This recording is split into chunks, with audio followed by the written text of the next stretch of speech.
आखिर क्यों हमारी बॉडी का वेट डेथ के बाद 21 ग्राम कम हो जाता है? क्या 21 ग्राम हमारी सोल यानी आत्मा का वेट है या फिर कुछ और? आखिर ऐसा क्या होता है बॉडी में मरने के बाद?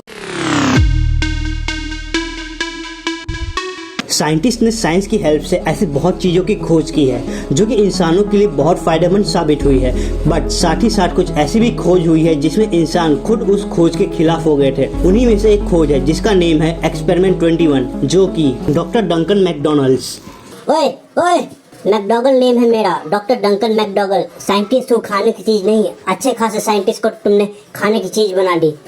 ओह सॉरी, एक्सपेरिमेंट 21 जो कि डॉक्टर डंकन मैकडॉगल और उनके 4 साथी साइंटिस्ट के द्वारा कंडक्ट किया गया था, जो कि इंसान की आत्मा का वेट पता करना चाहते थे। हालांकि उन्होंने टेस्ट 15 डॉग्स के साथ पहले ही कर लिया था, लेकिन उनको कोई भी वेट चेंज डॉग्स में दिखाई नहीं दिया बिफोर एंड आफ्टर दैट। तो वो प्रूफ करना चाहते थे कि बस ह्यूमंस में ही आत्मा होती है। उन्होंने इस एक्सपेरिमेंट के लिए हॉस्पिटल से 6 लोगों को चुना जिनकी डेथ कुछ ही टाइम में होने वाली थी।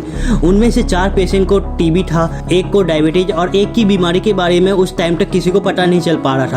हालांकि अभी तक पता नहीं है कि वो कौन सी बीमारी थी। जब उन्हें लगा कि पेशेंट का डेथ टाइम पास आ रहा है तो उन्होंने सभी पेशेंट का बेड वेट मशीन पर रख दिया और वो मशीन इतनी सटीक थी कि उसमें कोई भी मामूली सा भी चेंज ऑब्जर्व किया जा सकता था। एक्सपेरिमेंट की शुरुआत में पहले 2 पेशेंट की डेथ के बाद उनका वेट सडनली कम हो गया, लेकिन कुछ ही टाइम बाद वो वेट वापस रिगेन हो गया जैसा कि पहले था। बट जब इसी एक्सपेरिमेंट को बाकी 2 पेशेंट में दोहराया गया तो उनके वेट में कमी आई और ये कमी दोबारा से नॉर्मल नहीं हुई और इन पेशेंट का वेट 21.3 ग्राम्स कम हुआ, जो कि आगे चल के इस रिसर्च का आधार बना। हालांकि बाकी बचे हुए 2 पेशेंट के रिजल्ट को नकार दिया गया क्योंकि एक पेशेंट की डेथ के टाइम वेट मशीन का स्केल सही से सेट नहीं हुआ था और दूसरे पेशेंट की डेथ स्केल सेट करने से पहले ही हो गई थी। हालांकि डॉक्टर मैकडॉगल के साथी साइंटिस्ट ने किसी भी मिस्टेक से बचने के लिए अलग अलग वेट ले लिया था और जब उन सबके डेटा का एवरेज लिया गया तो रिजल्ट ये आया कि हर पेशेंट का एवरेज वेट लॉस अराउंड 21 ग्राम के आसपास था। और लोगों को इस रिसर्च के बारे में तब पता चला जब 1960 में इस रिसर्च को द न्यूयॉर्क टाइम्स में पब्लिश किया गया।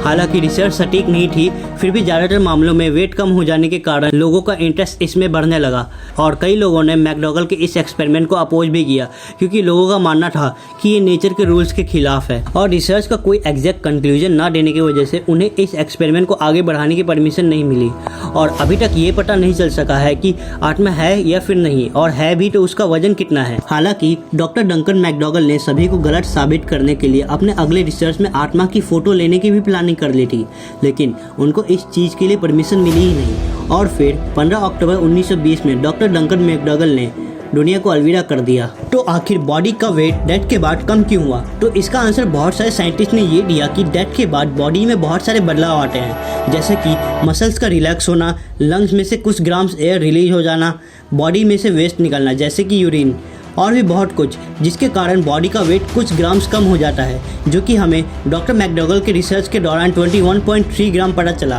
तो डेथ के बाद वेट लॉस का सिलसिला यहीं खत्म हो गया। वीडियो कैसी लगी कमेंट में जरूर बताना और वीडियो को लाइक शेयर करें और चैनल को सब्सक्राइब करना ना भूलें और बेल आइकन को भी ऑन कर दें। वैसे आपको क्या लगता है, आत्मा होती है कि नहीं? कमेंट में जरूर बताना। तो मिलते हैं नेक्स्ट वीडियो में, तब तक के लिए stay tuned and bye bye.